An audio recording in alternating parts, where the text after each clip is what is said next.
Hello, my name is Les Jameson. I'm a big supporter and participant with the efforts of the Lawyers Committee for 9/11 Truth. We want to welcome everybody to witness this historic press conference.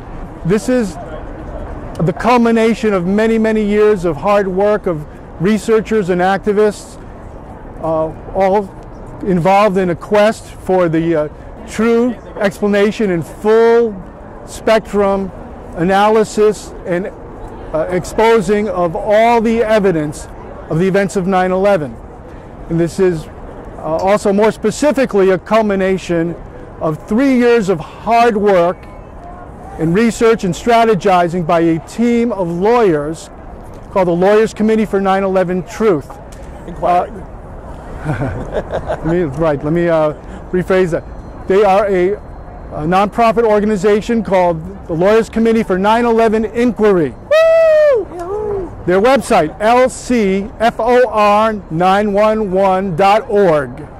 And there's a groundbreaking article on opednews.com about this event today by Andrew Craig. We would urge everybody to go to opednews.com, send 1 million people there to read the article, and then also to the website lcfor911.org.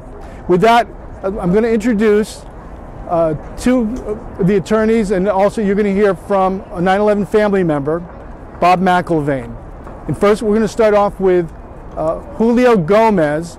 He's on the board for the Lawyers for 9/11 Inquiry and is part of the entire process to formulate this grand jury petition. Good afternoon, everyone. Thank you very much for coming here today. It is a very important day. I hold in my hand a 52-page petition. This petition is backed up by 57 exhibits, ranging from forensic evidence, expert analysis, and testimony of firefighters and first responders. All of that information supports the inevitable conclusion that explosives were used at 9/11 at the World Trade Center. Wow. The Lawyers Committee for 9/11 Inquiry is a nonprofit organization made up of attorneys from around the country. And today we have presented with the U.S. Attorney this petition in coalition with 9/11 victim family members and with other attorneys who are basically asking the U.S. Attorney in no uncertain terms to present this information to a grand jury so that a grand jury can finally investigate the use of explosive devices at the World Trade Center on 9/11. According to federal law, 18 U.S. Code Section 3332A, every citizen of our country has the right to request that a U.S. attorney present evidence of federal crimes to a grand jury.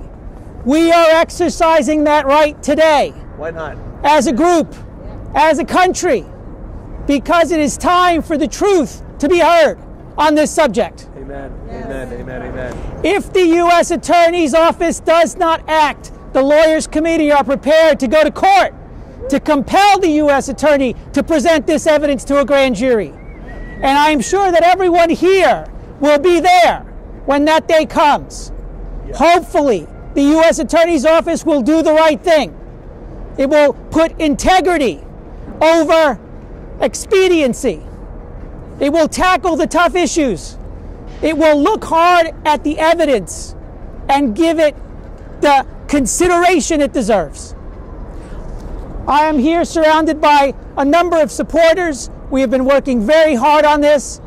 It is available on our website for everyone to review. It is www.lcfor911.org. You can get a copy of the petition. You can get a copy of all of the exhibits. You can read it for yourself and make up your own mind. But it is time that a grand jury hear this, study it, investigate it, and finally issue indictments that we have been waiting too long for. Thank you. I'm going to turn the floor over to Bob McIlvaine. I've been doing this since 2001. I've been in the anti-war movement. I dropped out of that because I was so frustrated. The anti-war movement didn't want anything about what happened on 9/11. It was against war, which was fine. I went to the 9/11 Commission hearings. I came out of there, and the anger I had was mind-boggling. I keep that anger. I really want to keep that anger. Oh, I think this wasn't loud enough. Oh. And it's important for me to have that emotion because that's what drives me. And I think a lot of family members have really lost that. And to come up here, to be in New York, this is where it happened. This is where my son died. It means so much to me. And it does mean a lot. My wife hates doing this. She really hates being involved in 9/11. But, you know, I'm getting emotional. Love you, Bob. That's right. You know, it's difficult. That's why family members don't get involved. It really, really is that tough.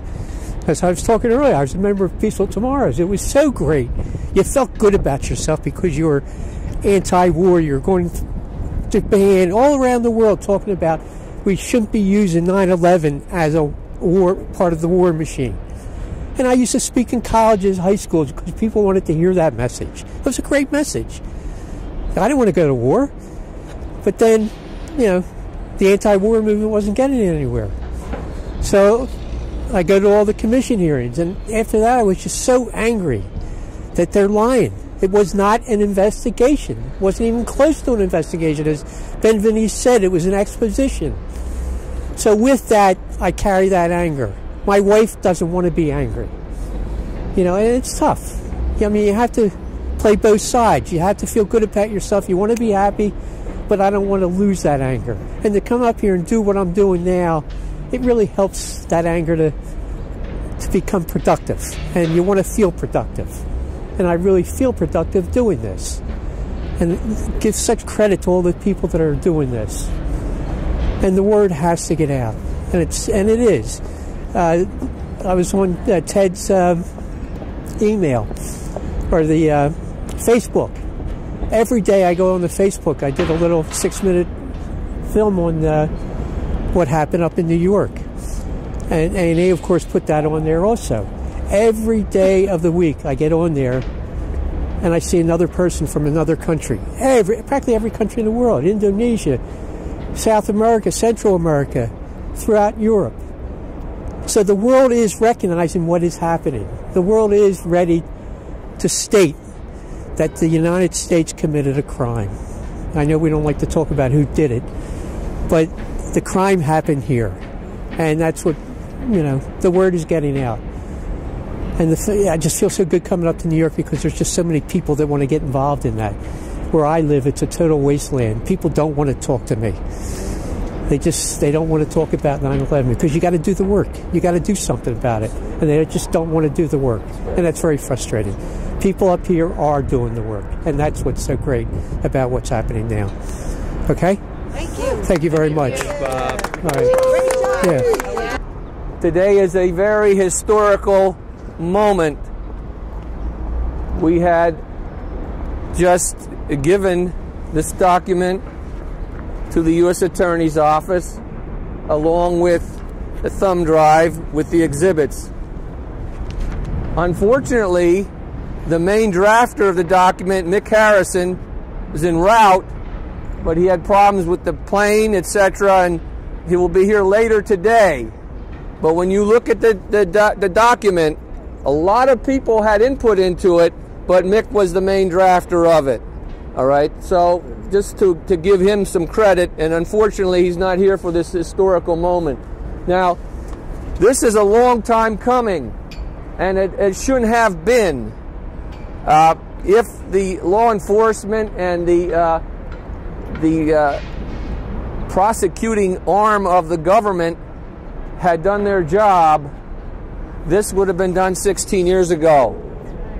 So when I say it's a long time coming, it's like it's the end of a certain period of time when there was total neglect, but it's the beginning of a new era.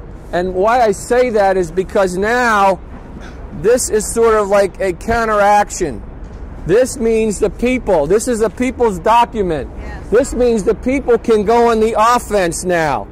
Yeah. All right. Now, in here, there's, in sense, nothing new if you've been up on the issues over the years.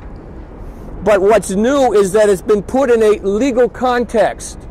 And as was previously said, the U.S. Attorney has a duty, an obligation, a legal obligation to present this to the grand jury. And who is the grand jury? It's made of people like us. Yes. This is the people's document. And that's the significance of it.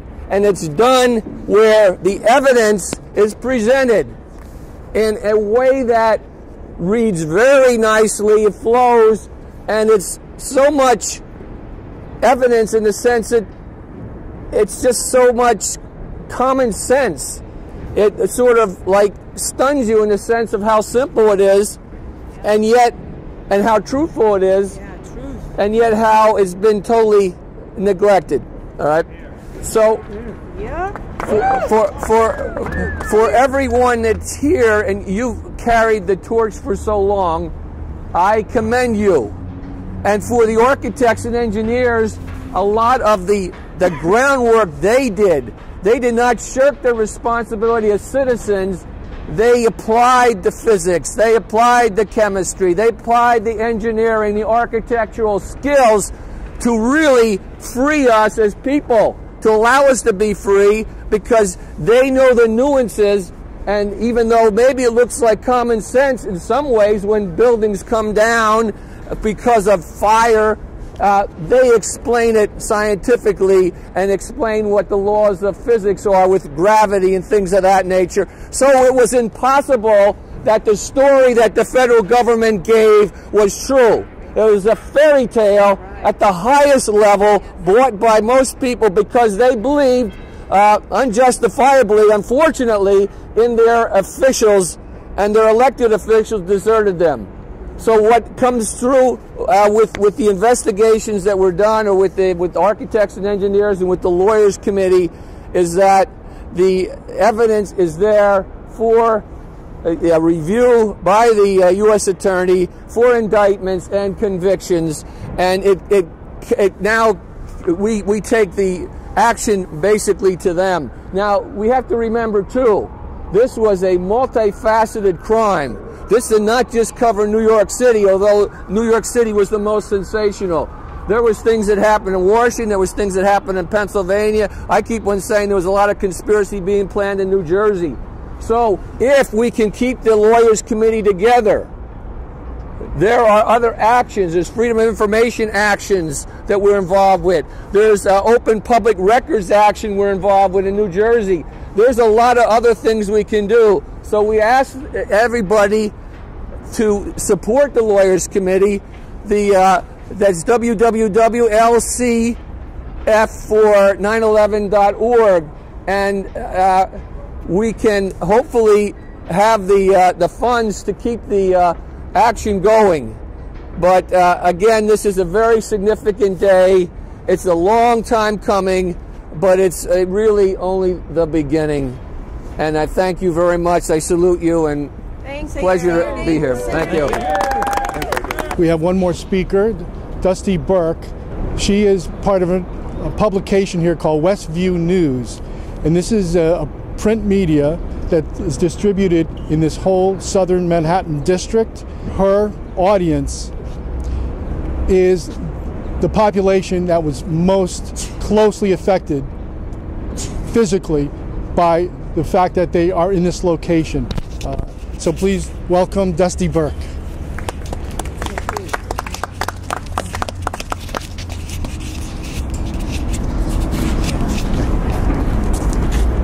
Aside from being with Westview News, which is an incredible small community paper, I happen to be the guardian, along with others in the West Village, of the original 9/11 memorial.